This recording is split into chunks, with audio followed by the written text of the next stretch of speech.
Kyle, you know, back on complexity. That's true. Maybe he just doesn't have the right captain and mastermind. I was going to say, this is actually like the best, this is the best series to have Kyle as a draft panel analyst, because he knows some of these players in and out. Any of these players that he's played with, he just knows.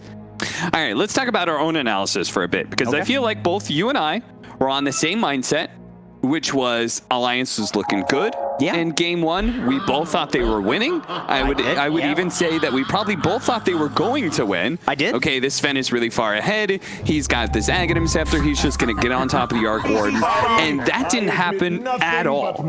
Yeah, they took a tier 2 at 18 minutes into the game. Yeah. That does not happen these days, even with push heroes, Beastmaster, Death Prophet.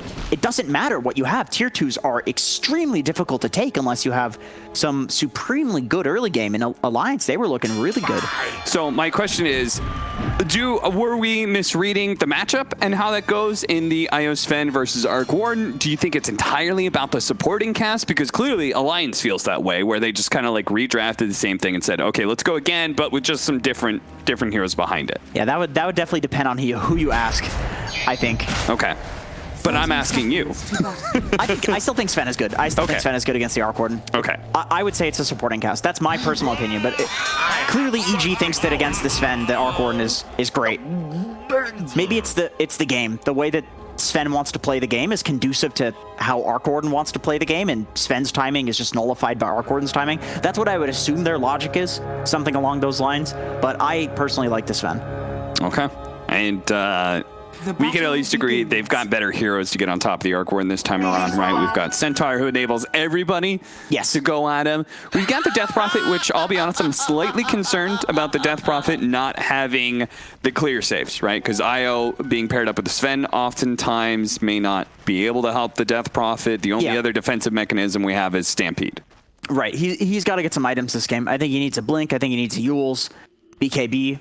So he needs a good laning phase. He needs a good laning phase, but this is one of Limp's specialties, so you know, I feel like this is a good patch for Death Prophet as well. That change to her Crypt Swarm, where it's got the much smaller cast time, it's really nice. Oh, I like this play from EG, sending the Warlock to this lane. Just buffing up that heal from Ramses. The nuke, I should say. Meanwhile, though, they might just be able to get the kill on Hanskin here because Crit is up here. Perhaps something that came as a surprise to Alliance. They do manage to get the first blood. Yeah, that's another one of those interesting calls that could go either way, but clearly it worked out. Sending the Tusk with the Arc Warden is pretty nice. He's a hero that really benefits from that tag team. Necro, not so much. So it looks like they're just going to be playing the harassment game, which, I mean, this Fatal Bond looks really good against the IO. This is actually something that I see Alliance doing a lot, where they just play lane to constantly shove and pull this hard count. It's very difficult to deal with if you don't have lane push. You just lose the level advantage. So do you think that's something the EG maybe picked up from Alliance in that regard? No, it's more so it's a fairly common trend over the last probably 1 to 2 years, where this is like a way that people actually choose to win a lane. It didn't exist for a long time, at least not to my recollection. So I think it's just like the tier 1 teams are pretty comfortable knowing like when to do this and when not to do this. Warlock's a very good hero at doing this because the Fatal Bonds is quite difficult to push against. Yeah, and then you've got an AoE nuke in the Necrophos, so it just kind of combos up together, guarantees the wave pushes into the tier 1 tower, and then it's very hard for one support to deal with that hard camp pull, particularly from the Dire side of things, where it's super easy to pull that Radiant hard camp crit. Trying to do a snowball dodge on the stomp. S4 does a good job of canceling that stomp, though.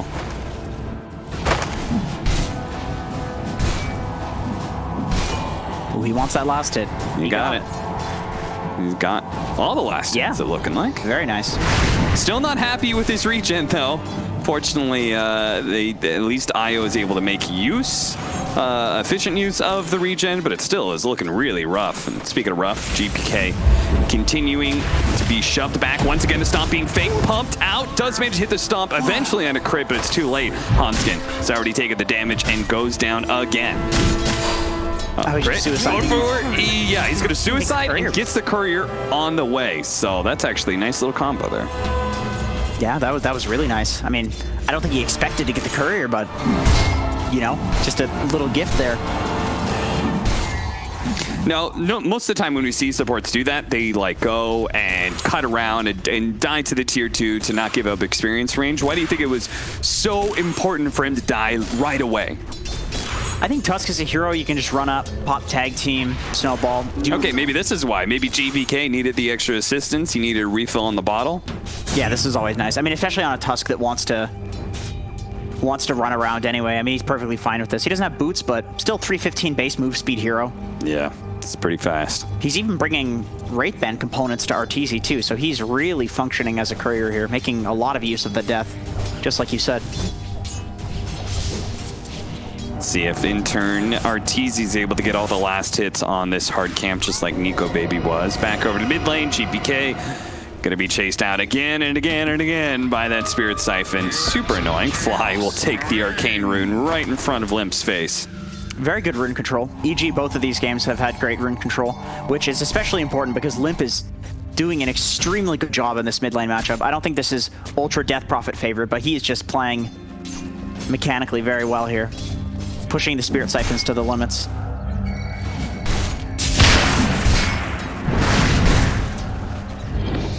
You can see even when Ramsey's just a little bit low, he has no fear of any aggression just because this double healing duo, so sturdy. Both of these lanes, honestly. I think if you're Nico Baby in this lane too, you're so happy that you have an IO as a support, one of the few heroes that can actually give you the regen to sustain through the Necro Heartstopper aura. Yeah. That Heartstopper is completely devastating for Sven usually, but with an IO, I mean, clearly he's doing perfectly fine in this lane. Good. Yeah, they've got top 3 CS all across the board for Alliance, so things are looking pretty good. Bounty runes, let's see, we got, looks like 2 for 2. S4 being dove at here with a snowball on him. Magnetic field just to protect. Nice toss back though. Hanskin sees an opportunity to get aggressive onto Arteezy. Arteezy turning to kill S4, pops the fire. Does manage to get the kill on the Centaur first, so he collects the experience. At the same time though, between the two supports, Hanskin certainly looks healthier. There's a bit of indecisiveness there from S4. You could see that he kind of thought that maybe he needed to run away there, but then it's like, oh, Arteezy's taking a lot of damage. I can turn this. Yeah. And if he had just committed, I think Arteezy dies first. But, I mean, still, he's doing really well in terms of CS on S4. 24 and 10, like, that's a lot of denies. Yeah. This is one thing that I noticed in researching Alliance is that they're very good at laning. Like, they tend to win their lanes. Even if they're favored to lose the lanes, they'll still do really well. But EG bouncing back with the good rune control on every single spawn. You know Limp's a little triggered right now. Yeah, that's always a bottom rune again. Right. That is the plight of mid laner. Blocked in. Nice ice shards. That'll guarantee the kill onto Hanskin here. It does cost them a GPK rotation that won't find anything else. Just a Rubik kill. This is as the Siege Wagon push is coming in with Exorcism out, so GPK, he's got to get back here soon. Fly, he's probably going to be dying to this as, yep, sure enough, does manage to get this kill. And S4, they actually went back to kill S4 despite this hefty push coming in from the Death Prophet and everything. They opted to ignore it in exchange for being able to kill that offlaner. He's taking up some of the enemy jungle there too. He knows the rotation's coming back in. Gets a good amount of damage on the tower though. Yeah, decent amount. Not too bad. I was gonna say, Nico Baby needs some help down here. You do not want to leave a Sven solo versus a Necrophos. That's one problem here is that you can't leave him alone down here. I mean, he's gonna just die to the Reaper's soul. I think maybe he got level 6 outside of vision because of nighttime when that last creep died. But yeah, I was literally going to say, like, he needs to heal up soon because level 6 is coming in for the Necrophos, and then all of a sudden it was there, and then he was dead, and then S4 is dead. And now Hanskin's going to be trying to dodge some Spark Race, but the shards makes it really difficult to do that, and a double kill is picked up for Arteezy. Crit is playing mega aggressive up here. I really like how they're playing this top lane. You wouldn't think it would work with an Arc Warden, but with the Tusk and against these heroes, clearly there's not much they can do to turn it. And they're just totally neutering this Death Prophet by keeping control of all the power runes, and that stems from the fact that they can leave Necrophos alone at bottom lane. Apparently, he will do very well if they leave him alone. God damn. Radiant's top tower is under attack. Yeah, this is looking a bit rough for Alliance, because as you said, it feels like they're a team that oftentimes depends on being able to have a pretty good go of the laning phase. And hits a really nice, like, 15 to 20 minute timing. Feels like they so many times they solidify a really nice advantage in the space of like 5 minutes, but... Yeah, absolutely. It's not like they're down by a whole lot, though. Even if Evil Genius is getting a lot of kills. It's not, but I'm definitely concerned about just the Necrophos. I mean, this is a last pick Necro, so this is very typical that it'll happen. But if you do rotate the Sven Io out of the bot lane, who do you put there? Death Prophet? Like, this is the hero you want to be aggressive taking towers. Centaur, this is a melee strength hero versus a Necro. Like, that's not going to do well either. So this is when you need to kind of make moves. Or you can static the game, but you have to have the Io bot. You have to have the Io with the Sven. Yeah.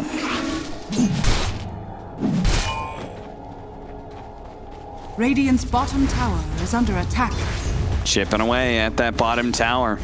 You just can't leave Ramses alone, otherwise he'll take the tower, but at the same time, always showing two heroes against one isn't going to feel so good. So it looks like Hanskin's making the call. He's like, okay, we really need to kill this guy. I'm going to rotate across. You're going to TP in on Limp, and we're just going to go for it here. They're going to pop the exorcism and everything. They need this kill, but they have a stun. Telekinesis comes in. They had to use the Stampede to give Hanskin the movement speed to get there in the first place.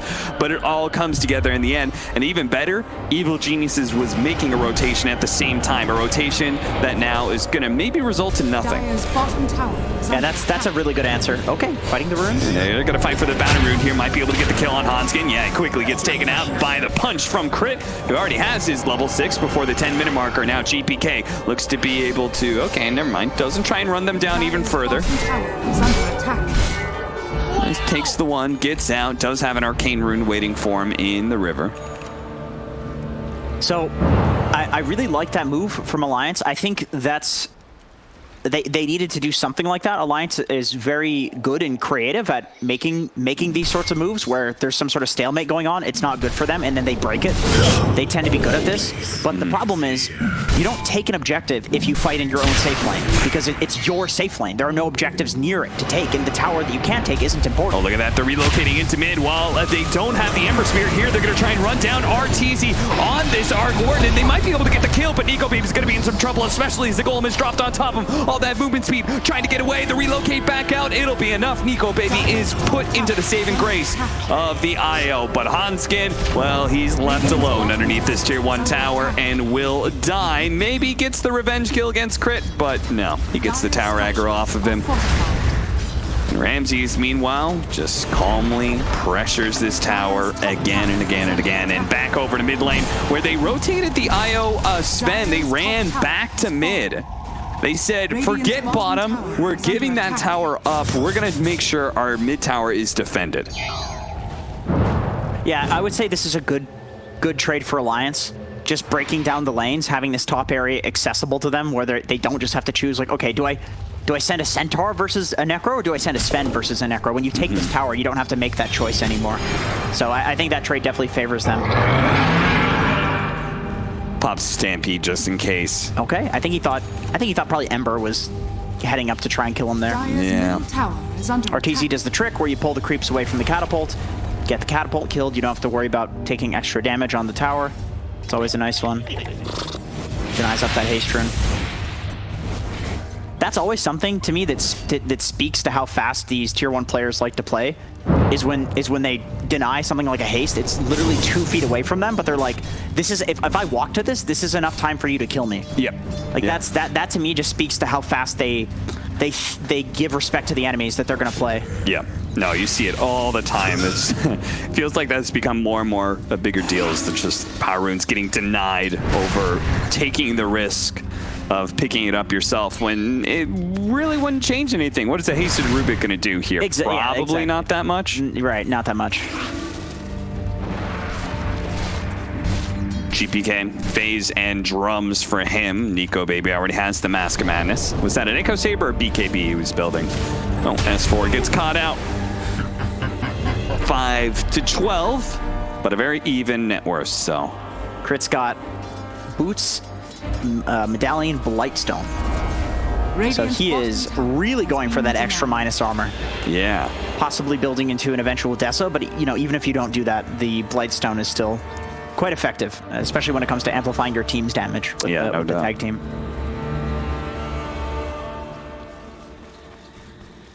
I like where Alliance are putting the Sven. Oh, he's going SMY, yeah. Yeah, that makes more sense. I do think probably this game he's going to opt for like a third item BKB, though. He's not going to... I really doubt he's going to go like full greed. But then again, you do have the Death Prophet, which changes things. You're not solo carrying the game. Okay. So, I mean, maybe that's famous last words, and it's like, oh, I'm not going to go BKB this game either. And then you just feed. But he got really kited when he got that Orchid, and then the timing was gone. Yeah. And in this game, anyway, he has to certainly worry about a lot of this magic damage that's going to come out. Ember Spirit, and then that Reaper Scythe that comes into play, so. Yeah, this is true. In the Necromora, too, now. Stomp catches GPK, the silence follow-up, but because he grabbed the Illusion Rune before S4 was able to stomp him, he uses that Illusion Rune to dispel off the silence. That's the second Illusion Rune that he's used like that. That's a real nice change for mid laners. Yeah. That one. The rune went from very useless to very useful with that change. Yeah, Illusion Rune just always felt like it was the worst. It was great on like very, very few heroes, you know? If you have Terrorblade or Naga Siren, it's great. Yeah, exactly. Or a Radiance. Everybody else is like, oh, an Illusion Rune? Are you kidding me? Especially early on. I'm going to go feed my illusions. That'll be good. Yeah. He might have been scouted placing that ward. Oh, look at that. He placed that ward, and he saw the Remnant get put out, so he actually did manage to steal that. Now, FNG turning around, trying to get the tether range of the creep wave, but he's too far. Wonder what he was doing out there by himself. It's a solo kill, man. I think FNG's level 9, right? So crit killing him, that's a pretty big deal. Getting that XP solo on a Tusk who's basically already a core. Do you think playstyle-wise, we talked about the draft changes, but playstyle-wise, do you think Alliance is doing anything different against EG? No, this seems about the same. Yeah, that's concerning, right? I'm feeling like, okay, Stark Wardens has his hand in Midas and is still going off. They do get the Fatal Bonds Golem to try and turn things around. The Reaper Scythe is going to go out in the Centaur and does a big boost of damage, getting the kill. But Limp is sitting right on top of Ramses. If he can keep up with him, they have Evil, though. It's slowing everybody down so damn much. Nico Baby isn't really able to help out, so Limp's just going to have to do it all by himself. A silence, and that's going to be enough to be able to get the kill on Ramses, turning that damage now onto the mid-tier 1. GPK looks to be able to poke at them enough that they won't be able to continue to go for that push, but it's just not enough. This death ball, a little bit too strong. They get the mid tower. Seeing the effectiveness now of the Death Prophet there, it's like you can't just kite Nico Baby anymore. You have Limp to worry about if you do that. Like, Limp is going to do enough damage, and that's why the Death Prophet feels really nice too, is that like she does so much damage. She doesn't need to build any damage items to do damage. She's just going to do it. Okay. Smoke up. Smoke up. Evil geniuses working their way down. Are scanning.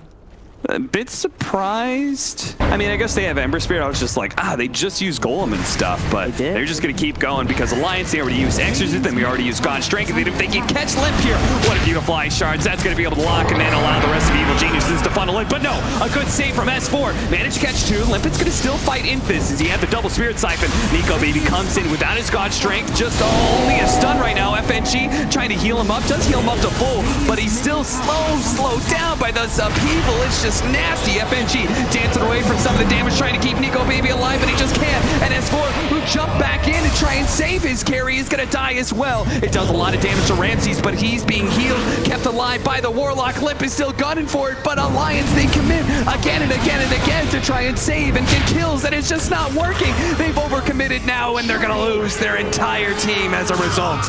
All because they wanted Ramses, all because they wanted to save this mid lane. You know, a lot of both of these games have been determined by the calls made by both of the teams. I keep wanting to shout out, like, whoever makes the call to fight without Warlock Golem, Man, that is risky. That's quite risky. And I mean, clearly it worked out. And it makes sense in retrospect. You have a Death Prophet ulti that's really important, Sven ulti that's really important. You know, you have an Ember that can go in, it has no cooldowns. The Fatal Bonds, at the very least, like this ability, arguably is the most important thing about this Warlock hero, especially if you have an Ember on your team and a Tusk that's this farmed. Like with the right heroes, Fatal Bonds is amazing because it's just 30% extra damage to everybody. Yeah. So that was a fantastic call and great initiation from Crit with that shards like that. It's like he had vision. Beautiful. It's like he had vision, but he didn't have any vision.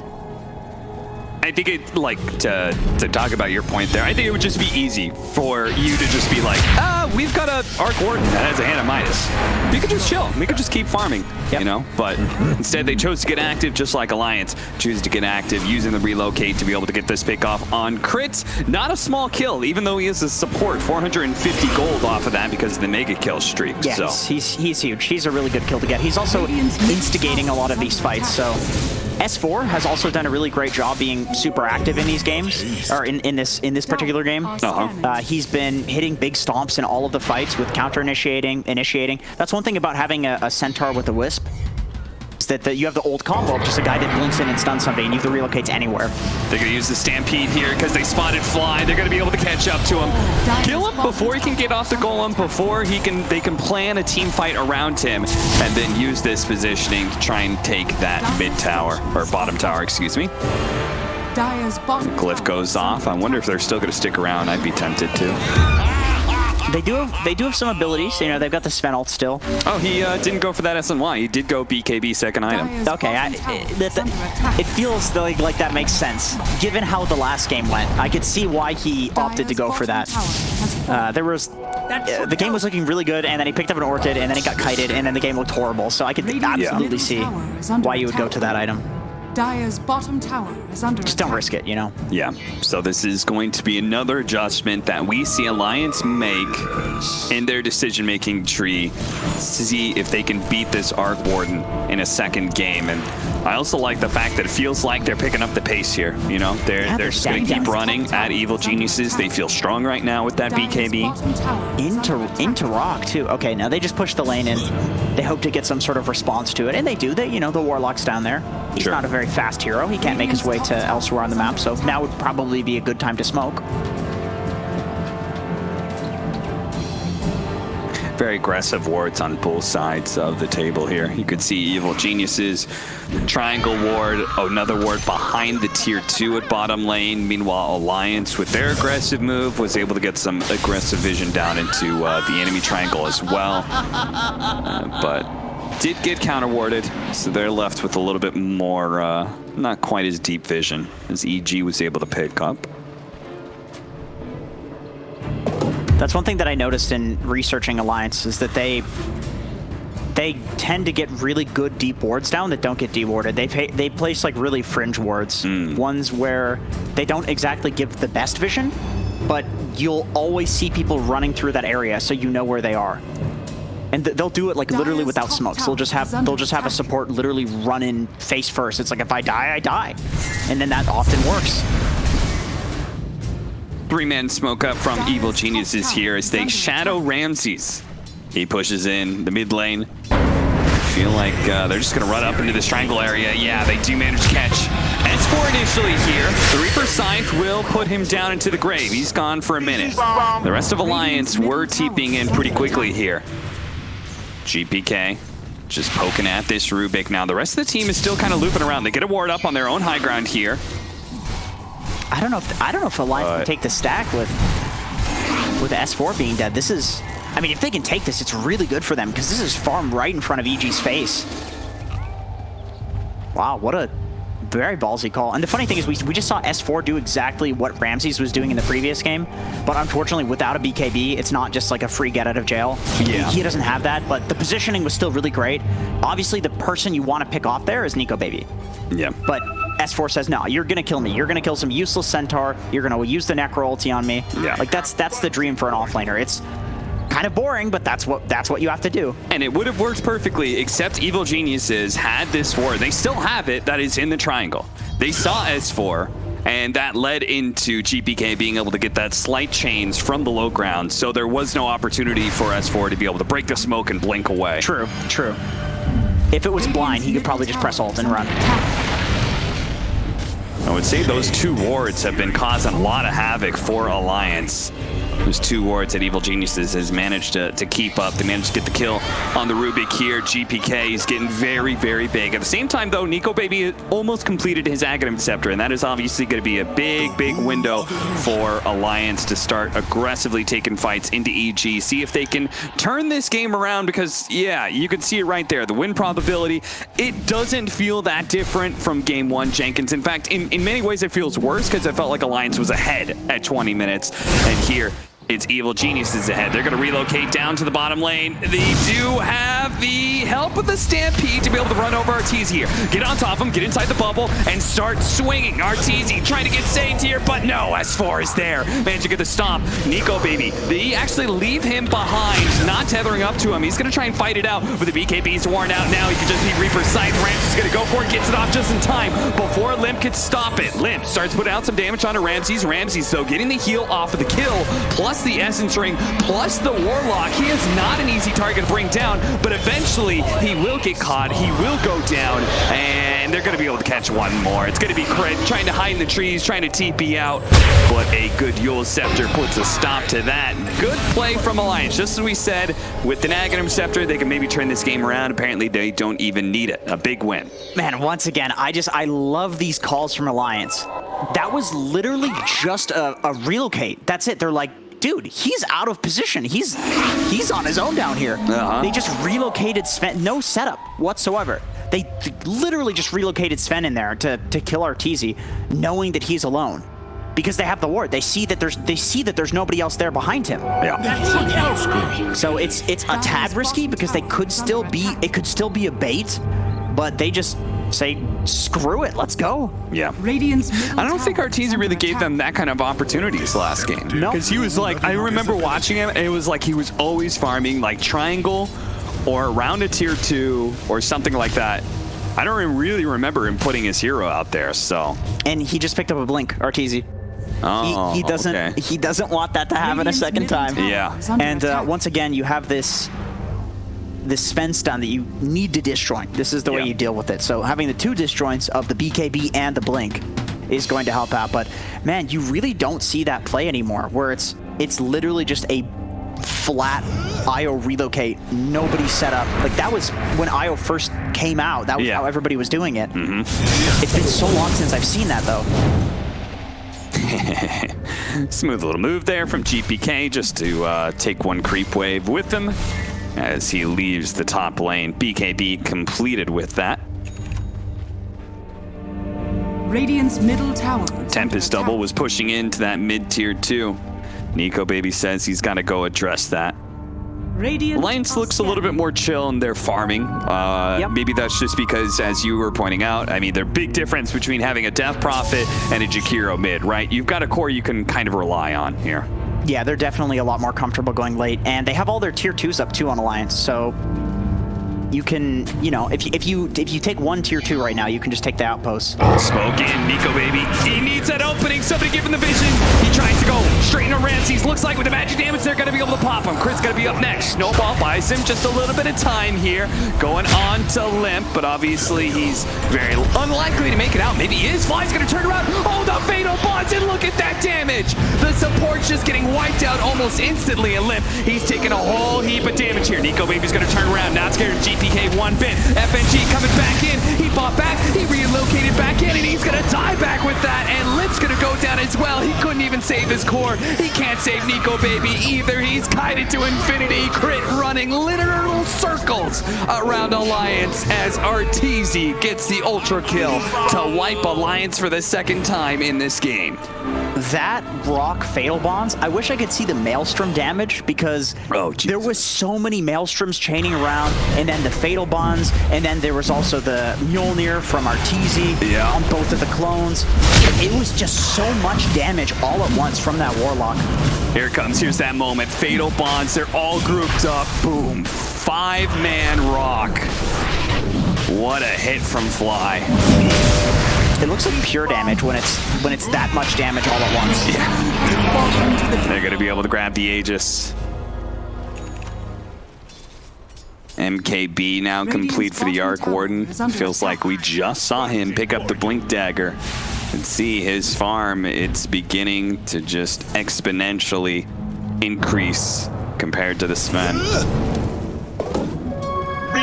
Yeah, except last time when it was when he was 10k ahead, it was 30 to 20k, and now it's well, it's not so bad.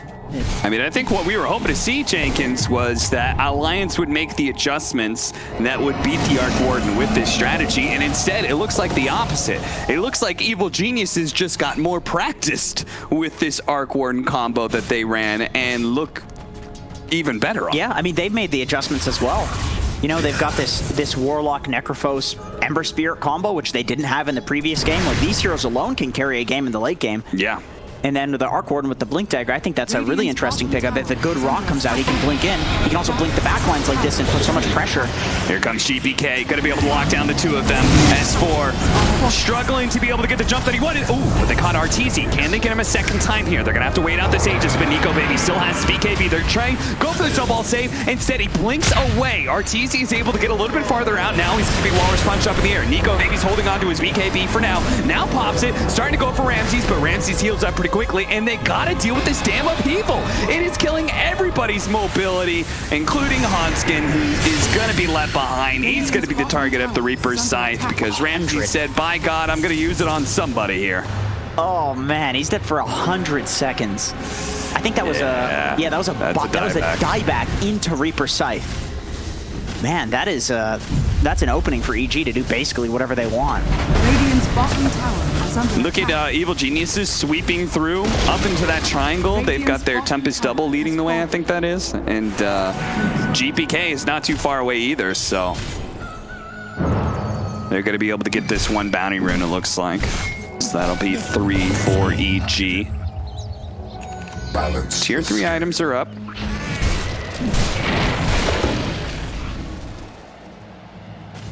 God, this is looking pretty rough. It's the fact that it's not. It really isn't the Nico Baby versus RTZ story anymore. I know that's what we all wanted to see. We want to see a repeat of the first game, maybe with something a little better from Limp.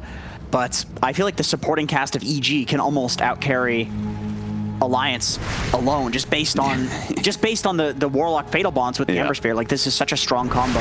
Yeah, this feels like Fly, GPK. Ramsey's obviously doing a pretty damn good job setting the pace of this game by winning that laning phase at bottom in the first place. And the same thing would be true for Alliance as well, if they were ahead. I mean, this is a Death Prophet, right? This is no hero to scoff at. She can literally 1v5 if she has enough net worth on you. It's just that she's not ahead. You know, there's a 15k gold deficit, and that's the nature of these snowbally heroes, is that when they're ahead like this, they can look really good. This is how Smurfs and boosters gain so much MMR. They just get one item advantage and they snowball like crazy in 1v5. Looks like EG's gonna go for what I call the sweep. When you're strong enough, you know, the off-lane towers don't really matter too much for map control. So once you're strong enough, both the tier 1 and tier 2 are up. You feel like you can win fights, you just bulldoze through that lane. Yeah. You know? It's a bunch of gold on the map. Just take it all. Honestly, people these days sweep like back and forth too. Once they've taken this lane, they just go back and forth. They say, you want to farm somewhere? Like, get out of here. Yep. You just vacuum clean the whole map and push the enemies into their base. And that strategy works even better. Oh, relocate. They actually are going to fight over this tier 1 tower. They've caught Ramses in an awkward position. He does have the Andis, but it quickly gets dispelled out by that Stormhammer talent. A nice block there from the Ice Shards will make sure that nobody else will get caught. Gotta say, Eon Disc, not a solution to Sven. Doesn't do anything to that hero. Why does Aeon Disc get dispelled? That's a good question. I feel like you invest a lot into that item, then you probably shouldn't get dispelled. Yeah. I feel like what he's going for is the Eon Disc procs. It dispels it after the stun, and then he has the ghost shroud, something like that. Sure. But I really genuinely believe that just the blink is the solution, and RTZ seems to believe that as well with the blink. And he did not go for this last game, but it looked really good on the other heroes that did get it. He's got the level 25 now, so The Arc Warden is very scary with that upgrade in spark rate damage. GPK is terrifying in his own right, as I believe he's got Aghanim Scepter complete. As for, they break the smoke, blink away. Is everybody going to get out? No, they're not. Hanskin, he's going to get caught because he doesn't have Force Staff. Crit's been on point with these ice shards this game. Just mechanically. That's one thing that I always have found really impressive about Crit is just his mechanics are they're insane. Yeah, he's good with the skill shots too. Yeah, he's like one of those players that's good strategy, but his like skill shot prowess is insanely high too. That's why his ice shards are good. That's why he's been playing so much Pudge lately. I'm kind of beating around Arana. He's not a zoomer, okay? He's not a zoomer, and yet still his mechanics are really high. You know, he's not one of these like 18-year-old mid laners where it's like, all right, well they're a zoomer, so that's why they're popping off. Do you ascribe to the age thing in esports? Yeah, to some degree. I feel like there's an attitude thing there. I think I think it has less to do with the physiology, more to do with the mentality. Like when you're 18-year-old and you're just grinding games nonstop. You don't give a shit. Yeah. You just. Well, you've been playing when you've been like Crit and you've been, near the top of the game for quite some time. At some point in time, you figure you probably practice a little less serious. You probably grind a little less. Nice initiation here from S4, trying to blow up this Tusk as quick as possible. But on the high ground here, they do have to relocate coming in from the Sven, but it looks like they're not going to help out with the rest of the Alliance. They actually were chasing somebody else. Now they come back in. S4, was he bailed out there? The Reaper's side, it wasn't enough to be able to kill him or something there, but they do have the stun. Coming in from Nico Baby, putting in some work, trying to save by then Magnetic Field, and it looks like that was just enough. They get the damage onto the Sven. He goes down, and Arteezy, he seems to reign supreme. Some of the EG members got a little bit low, but in the end, Arteezy stood strong, healthy, and just wiped out Alliance. There's nobody alive, nobody with buyback pretty much, and well, this is looking like a swifter end to game 2 here, Jenkins. They don't even have the tier 2, they're just walking high ground. Yeah. They're gonna go to the mid lane. Oh, I thought for a second there, maybe they're just going to go tier 3 into tier 4s. They might. Maybe. Yeah, I could see it. What happened to that Reaper side? I swear to God, I thought I saw it on Centaur and he was low. Structures are fortified. Maybe he got IO healed, something like that. I mean, there's a lot happening in that fight. It's very confusing to look at team fights with Warlock, Fatal Bonds, Ulti, Ember Spirit, Maelstrom, Arc Warden, 2 Maelstroms flying around. These fights are chaos, but when you have the Warlock on your team, I think you favor fights being chaos. Then again, you could say the same thing about Death Prophet too. Yeah. Once again, it just depends on the lead. Radiant's middle barracks are under attack. Look at those. All right, who wants to walk through that? All right, S4. 2,500 magic damage or something, probably more. Do your job, S4. Go out there. Look at the supports. I'm not going through that. Radiant's bottom barracks are under attack. And she's like, Hanskin, you go through that.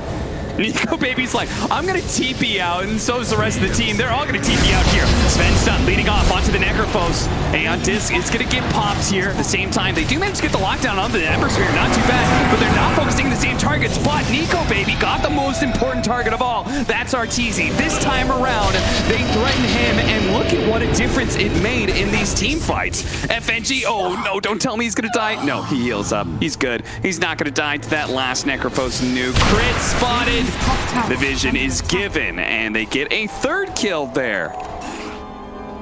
Very, very well done. I mean, I think just every fight we see Nico Baby get on top of Arteezy, it does look really good. The question is just like getting on top of him. Yeah. Both of these times where it's happened, it's been when EG has broken their formation or Alliance has gone in a way where EG doesn't have their formation yet. Like Alliance is, they are doing a good job at finding these opportunities, but obviously when it's a 22k gold deficit, it's you need to do this quite a few times in a row to make it work. You got to feel for him. They really needed Roshan to be up right now. Sadly, it's going to be a late Roshan here. Another minute and a half left, so no opportunity to take advantage of the Arc Warden's death timer here, and they couldn't find an additional kill. They're hoping to kind of snowball some kills. Yeah, and their lanes are all shoved out too, so they can't actually get towers with this either. Like you said, they were looking for kills. They were looking, okay, maybe Fly's going to step up a little bit too far. Maybe he'll be dewarding or pushing a lane out or something like that. Yeah, the Hanskin's sitting in the pit, just like, please, spawn. Yeah. It's too late. It's not gonna happen. You know, Gaben giveth and Gaben taketh sometimes. Yeah, and he certainly took it for quite a bit here. There's a lot of taking happening. You remember that Limp running top power rune like 3 different times and it spawned bottom every single time? Yeah. I feel A lot of taking. Yeah. Now, Evil Geniuses, they're gonna 3-man smoke up. Arteezy can join them off the Boots of Travel, so they feel pretty confident that if they find somebody outside of their base, or on a low ground area, let's say, that'd be pretty easy pickings. Now, there is that high ground of the triangle that's always difficult to fight into, and that's where Alliance are holding right now. They cannot afford to give up Roshan. They have to be able to fight for this. The sad part is, Evil Geniuses, they've got one of the better heroes to expose this, right? Just keep pushing bottom lane with an Arc Warden Tempest double. Yep. At this point in the game, very convenient to have an Arc Warden on your team, as well as the Spark Wraiths just to defend the pit. I mean, they're giving constant vision. Jeez, look at him go, man. It's just, this is insane. But look at Alliance wrapping around like this, and they may actually catch Evil Geniuses a bit off. They're going to run into Crit and run into GPK. They're going to pop. Got straight. 2-man stun. Up from S4 with the Stormhammer on to 3. That's going to be a big one. Can they finish off Arteezy? He's dead. Reaper Scythe comes in, takes out S4. That's a dieback. He's dead for 2 minutes almost. But a one fight for Alliance, no doubt. The bounce back there of the Stormhammer stun. But Ramses, you know he's going to be run down eventually. And the stolen Reaper Scythe, making it look that much better for Alliance. Running, chasing him down. Fly, going to be caught as well. 3-shot quite easily. GPK up next. But it's very hard to catch him with the Aghanim Scepter Octarine core that he has. He's going to be able to get away fine, but that's a buyback from Arteezy. That is a win condition that just opened up for Alliance. Maybe don't get caught here, don't get chained. Oh god, but they might just get caught by this. They know there's no Sven. That's why GPK is playing super aggressive. That's why FNG goes for that very defensive relocate back out. Now, are they going to relocate back into the Spark Wraith damage? I don't think they're going to bring Limp in, that's for sure. It looks like Io's probably just going to instantly die, as can't really get away from all those slows. A worthy sacrifice. So in a way, this buyback is going to be forgiven, as they're very likely to get Roshan here, or Aegis for Arteezy. That wraparound was absolutely beautiful. They had a very small window where that was going to work. They weren't playing a division. Yeah. That was the only angle where they could actually get on the back line, and there wasn't Spark Wraiths down there, but Arteezy was about to put them there. And as for that blind jump into the pit, that is exactly where GPK and Arteezy were both standing. And that's the target. You have to hit Arteezy with that. Yeah. Otherwise, I think you just lose. Yeah, that was super nice. This is how they win the game. If they can kill Arteezy twice, and they've showed us multiple times that they can do it. Yeah, there's not like, buyback is way more valuable on Arc Warden than the Aegis, right? Because he, like, a second life may not mean very much on this Arc Warden. Right, there's always that argument that, like, this guy dies, like, in one spot. A lot of the time, you just die a second time in the same spot. Like in this situation, you die once. What is that on the ground there? It's a purple item. Yeah, but which one? I don't know. Maybe it's garbage. They're like, that's not even worth picking up. Yeah, what tier 4 item is garbage? Havoc Hammer? No, that's a good one. I mean, the leveler was, I think the leveler was dropped by Arc Warden. I saw that. I hope that's not a leveler. That's a good item. It's exactly what they need. I'm sure they'll get it.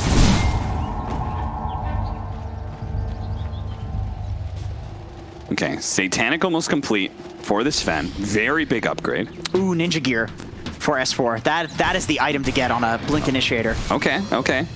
That's pretty good.